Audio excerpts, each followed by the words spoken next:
Hey, what is up guys? This is Elton Jukino at ngayong araw na to papakita ko sa inyo kung gaano ka-stilt si DJI Mini 3 Pro. So, ayun guys, eto siya. Para meron kayong idea. So, nasa studio tayo, so of course hindi natin siya papaliparin. So, paparinig ko lang sa inyo kung gaano katahimik yung propeller niya.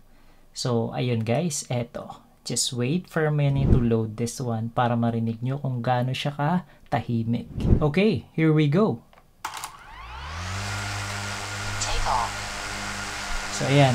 Naririnig nyo ba, guys? Sobrang tahimik. Ang layo compare sa Mini 2. So, sobrang tahimik niya. Ayan, oh. Sobrang still. So, yun yung nagustuhan ko dito sa Mini 3. Mas malaki yung propeller niya, pero mas tahimik siya sa Mini 2. So, ayan, guys. At kung na-enjoy kayo dito sa video na to, please check out my full review about this Mini 3. I will be including the link in the description below. So, ayun, guys. See you in my YouTube channel, which is Hobbies and Collection. See you on the next video. Peace!